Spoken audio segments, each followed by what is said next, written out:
Welcome to the Local 4 News over coffee. Cities across the country still reeling from the pandemic. Certainly, things are still uncertain as cases of COVID-19 climb again. We'll talk about that this afternoon with Muscatine Mayor Diana Brodersen and Council Member Kelsey Brackett to talk about the impact of the pandemic and more. Thank you both for being here. First of all, Mayor Brodersen, how has the city fared, I guess, during the last year and a half or so during the pandemic? We've actually done pretty well. We were in good position before the pandemic hit, and city officials, council, myself, and our city administrator, as well as city staff, really worked together to bring us through, and we were able to cut back on expenses to parallel the loss in revenue, and we've done pretty well and trying to look ahead on how we can continue that. What kind of loss in revenue are we talking about over that time? So we figure that we lost about $2 million.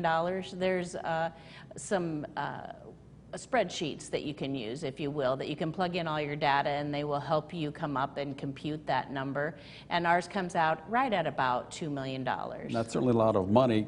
Councilman Brackett, how did the council adjust to those? Well, the council took pretty quick action to work with staff, and staff did an amazing job of really crunching that and coming back with options for us to delay purchases on things that weren't necessary right now.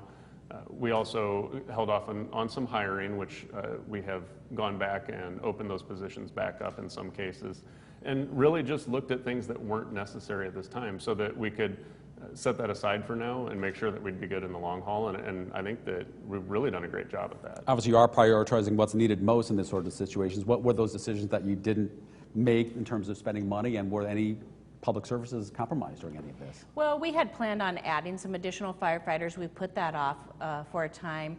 We had planned on hiring an HR generalist. We put that off. But for the most part, we made sure that essential services were there for the community and that all of the citizens' needs were met, but still trying to really do what we can to cut back on our expenses. And certainly the COVID relief funds that we got were a big help to try to help replace that, and then the ARPA funds coming up down the road. And we certainly saw businesses everywhere shut down for a time, and of course Iowa did reopen sooner than most, but what help was available and maybe still be available to businesses? So there's the funds from the federal level. We also, we still have a program here in Muscatine where small businesses, if they are, increasing their build out, if they're a new business, they're able to access forgivable loans through the city. That program still continues. We also had taken, in the earlier stages of the pandemic, we had taken some of the funds that weren't used from that program and put them into grants that were handed out to a number of the businesses in town. And basically, we invited all of the businesses that might need that money to apply for it, had a really good turnout on the first round of that, and then went through and did another round of it as well. And I know that a number of those businesses were very thankful for that. I'm sure. Mayor Brodersen, can you quantify how many businesses really took advantage of that? I think we had less than 100, but we don't have a lot of businesses. But close to 100. Yeah, that's yes, still a lot. It was really good. It was a really good turnout, and we were able to really pivot and get that out for our small businesses very, very quickly. In a matter of weeks, we had the money in the hand of the small businesses because, as you know, even though they weren't having customers, they were having all the expenses. They still had rent due and utilities and overhead that they had to spend, insurance, those kinds of things. So this at least bought them a little time and helped them stretch out what savings they had to try to get through the pandemic. Was there a maximum amount that they were allowed to? It was about $1,000 for each round, and it was forgivable then, and that was a really big help. They have all said that helped get them through. How about new businesses? Did anyone have the courage to try to open a new business in the pandemic? We have had a few small businesses, I think, that I've heard spring up, but for the most part, we were just trying to keep our head above water. Well, we're certainly seeing COVID-19 cases climb again across the country and certainly locally as well. What concerns do both of you have about that?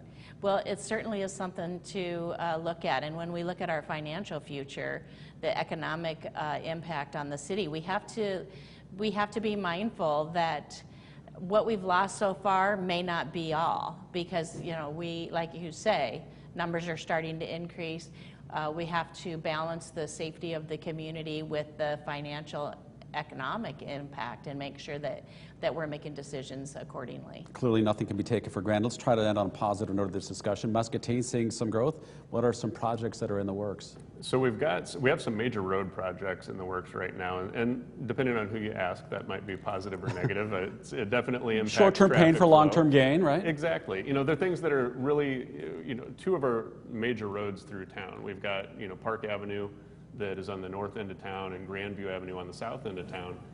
Both of these are getting major overhauls that will improve traffic flow, that will improve the look and appearance, and really work towards bringing new businesses and making new businesses more welcome in those areas, so that there's going to be additional sewer work done in those areas, other infrastructure work to make things easier to access and able to handle additional loads. And so I'm really excited about the south end portion of this, because down there is a just place that's ripe for development, and there are areas down there that I think new business will be excited to look at once this is done. Long-term impacts for the quality of life. Absolutely. Mayor Diana Broderson, Councilmember Kelsey Brackett, thanks so much for the conversation. We'll talk to you again a little bit later in the program for sure. Still to come, though, we'll hear from some Muscatine business owners, how they managed during the pandemic. Right now, we'll check back in with Ann Sterling in the studio. Ann? All right, Jim, thank you. And coming up, encouraging our kids to build meaningful relationships and friendships.